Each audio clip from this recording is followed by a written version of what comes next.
រៀននេះមានរយៈពេល2ម៉ោងសិស្សនឹងសិក្សាអំពីព័ត៌មានស្ដីពីអាហារសម្រន់និងរបៀបបរិភោគអាហារសម្រន់ប្រកបទៅដោយសុខភាពបន្ទាប់ពីសិក្សាមេរៀននេះចប់សិស្សនឹងទទួលបានសម្បទាចំនួន3ដូចជា 1. វិជ្ជាសម្បទាប្រាប់ពីនិយមន័យនៃអាហារសម្រន់រៀបរាប់អំពីសារៈសំខាន់នៃអាហារសម្រន់ដែលគួរបរិភោគនិងផលប៉ះពាល់នៃអាហារសម្រន់ដែលមិនគួរបរិភោគ 2. បំណិនសម្បទាបង្ហាញពីសារៈសំខាន់នៃអាហារសម្រន់ដែលគួរបរិភោគនៅផ្ទះនិងសាលារៀនជ្រើសរើសអាហារសម្រន់ដែលគួរបរិភោគ 3. ចរិយាសម្បទាយកចិត្តទុកដាក់បរិភោគអាហារសម្រន់ដែលនាំឲ្យមានសុខភាពល្អអាហារសម្រន់គឺជាចំណែកតិចតួចនៃអាហារដែលជាធម្មតាគឺត្រូវបានបរិភោគនៅចន្លោះពេលអាហារចម្បងអាហារសម្រន់មានទម្រង់ជាច្រើនប្រភេទដូចជាអាហារកញ្ចប់និងអាហារកែច្នៃផ្សេងទៀតក៏ដូចជាអាហារដែលចម្អិនចេញពីគ្រឿងផ្សំស្រស់ៗផងដែរតើអាហារសម្រន់គឺជាអ្វីអាហារសម្រន់គឺសំដៅទៅលើការបរិភោគឬផឹកនៅភេសជ្ជៈដែលផ្ដល់នូវថាមពលនៅចន្លោះពេលអាហារចម្បងនេះមានន័យថាអាហារសម្រន់មិនមែនជាអាហារពេលព្រឹកអាហារថ្ងៃត្រង់ឬអាហារពេលល្ងាចនោះទេតើអាហារសម្រន់មានអ្វីខ្លះជារឿយៗអាហារសម្រន់គឺសំដៅទៅលើអាហារដែលផ្ដល់នូវថាមពលខ្ពស់និងមានសារជាតិចិញ្ចឹមមិនគ្រប់គ្រាន់ហើយមានជាតិស្ករអំបិលនិងខ្លាញ់ច្រើនដូចជានំខូឃីភេសជ្ជៈមានជាតិផ្អែមនិងដំឡូងបំពងជាដើមដូចនេះមនុស្សម្នាពេលខ្លះនាំគ្នាគិតថាការបរិភោគអាហារសម្រន់គឺមិនមែនជារឿងល្អនោះទេផ្ទុយទៅវិញវាមិនមែនជារឿងខុសនោះទេដែលត្រូវបរិភោគអាហារសម្រន់ខ្លះនៅចន្លោះពេលអាហារចម្បងជាក់ស្ដែងគឺមានអនុសាសន៍សម្រាប់ក្រុមមនុស្សមួយចំនួនដែលតម្រូវឲ្យពួកគេបរិភោគអាហារសម្រន់ប៉ុន្តែចូលប្រាកដថាត្រូវបរិភោគអាហារសម្រន់ដែលគួរបរិភោគ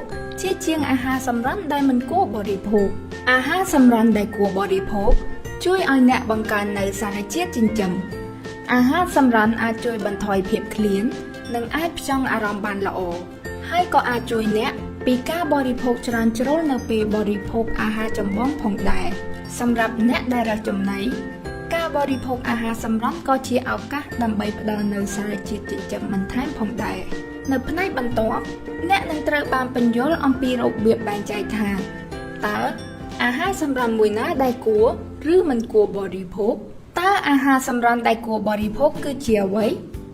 មានអាហារសម្រន់ជាច្រើនប្រភេទដែលយើងអាចរកបាននៅក្នុងសាលារៀននៅផ្សារឬនៅផ្ទះអាហារសម្រន់ដែលគួរបរិភោគជាអាហារសម្រន់ដែលត្រូវបានរៀបចំទុកដាក់វេចខ្ចប់និងចម្អិនបានត្រឹមត្រូវហើយមានអនាម័យអាហារសម្រន់ដែលគួរបរិភោគតែងតែផ្ទុកនូវវីតាមីននិងសារជាតិរ៉ែសំខាន់ហើយសារជាតិទាំងនេះនឹងជួយការពារអ្នកពីជំងឺផ្សេងៗនេះគឺជាឧទាហរណ៍នៃអាហារសម្រន់ដែលគួរបរិភោគតើអាហារសម្រន់ដែលមិនគួរបរិភោគគឺជាអ្វីអាហារសម្រន់ដែលមិនគួរបរិភោគតែងតែផ្ទុកនូវជាតិស្ករអំបិលនិងខ្លាញ់ច្រើនអាហារទាំងនេះផ្ដល់នូវថាមពលជាច្រើនប៉ុន្តែមានវីតាមីននិងសារជាតិរ៉ែតិចតួចឬមិនមានសោះតែម្ដងអាហារសម្រន់ដែលមិនគួរបរិភោគទាំងនេះនឹងធ្វើឲ្យមានការឡើងទម្ងន់តែអ្នកមិនប្រាថ្នាចង់បាននឹងបញ្ហាសុខភាពផ្សេងៗនេះគឺជាឧទាហរណ៍នៃអាហារសម្រន់ដែលមិនគួរបរិភោគពួកយើងដឹងហើយថា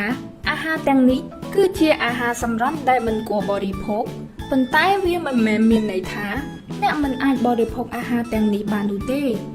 នៅផ្នែកបន្ទាប់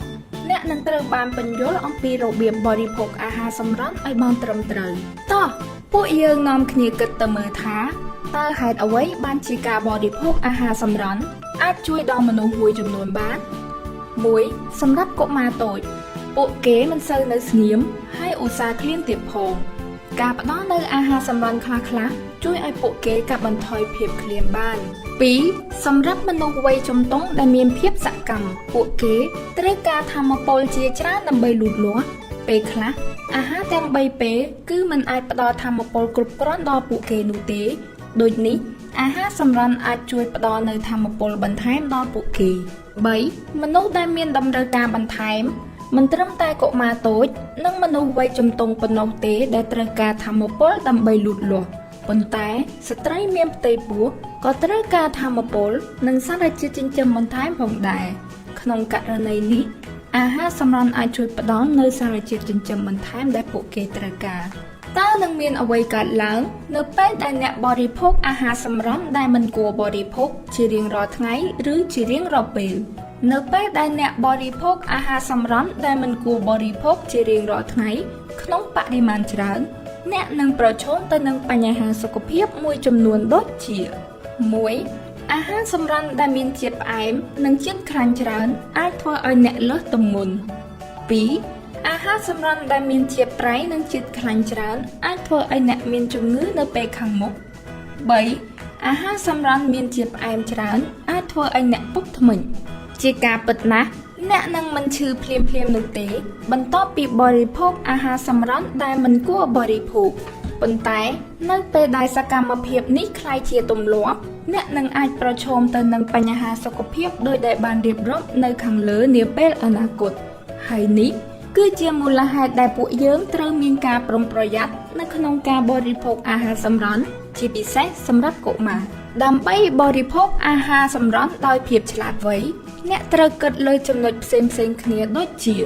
គុណភាពប្រភេទអ្វីខ្លះភាពញឹកញាប់កម្រិតណា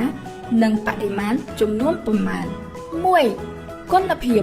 ប្រភេទអ្វីខ្លះសំដៅលើអាហារសម្រន់ដែលគួរឬមិនគួរបរិភោគ 2. ភាពញឹកញាប់កម្រិតណាសំដៅលើចំនួនប៉ុន្មានដងក្នុងមួយថ្ងៃមួយសប្តាហ៍ឬមួយខែ 3. បរិមាណចំនួនប៉ុន្មានសំដៅលើចំនួនអាហារសម្រន់ដែលអ្នកបរិភោគក្នុងមួយលើកតិចឬច្រើនតោះពួកយើងមកយល់ដឹងពីព័ត៌មានលម្អិតនៃចំណុចនីមួយៗដូចតទៅតើអាហារសម្រន់ប្រភេទណាដែលជាជម្រើសដ៏ប្រសើរគុណភាពគឺពិតជាមានសារៈសំខាន់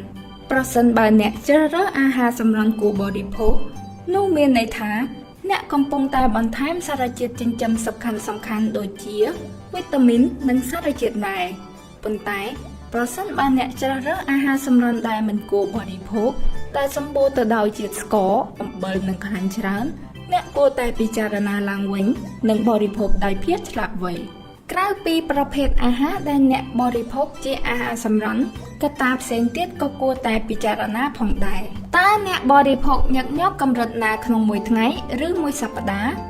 មិនត្រឹមតែសំដៅលើប្រភេទអាហារសម្រន់គួរឬមិនគួរបរិភោគនោះទេតែក៏ពាក់ព័ន្ធទៅនឹងភាពញឹកញាប់កម្រិតណាដែលអ្នកបរិភោគអាហារសម្រន់ក្នុងមួយថ្ងៃមួយសប្តាហ៍ឬមួយខែប្រសិនបើអ្នកបរិភោគដំឡូងបំពងជារៀងរាល់ថ្ងៃ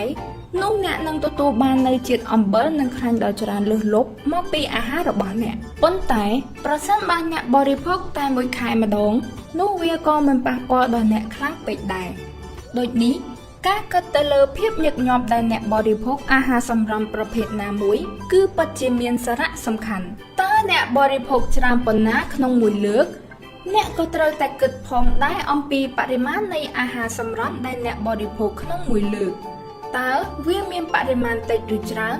ប្រសិនបើកុមារបរិភោគអាហារសម្រន់ច្រើននៅមុនពេលអាហារចម្បងនោះនឹងធ្វើឲ្យពួកគេឆ្អែតហើយបរិភោគអាហារចម្បងបានតិចតួចហើយនេះគឺមិនមែនជារឿងល្អនោះទេប្រសិនបើពិតជាត្រូវការបរិភោគអាហារសម្រន់នៅពេលនេះពិតមែនអ្នកគួរតែចាប់ផ្ដើមបរិភោគក្នុងបរិមាណតិចតួចទៅជាការល្អត្រូវប្រកាសថាមិនត្រូវបរិភោគអាហារសម្រន់នៅកៀកទៅនឹងពេលបរិភោគអាហារចម្បងនោះទេការគិតអំពីបរិមាណនៃអាហារសម្រន់ដែលអ្នកបរិភោគក្នុងមួយលើក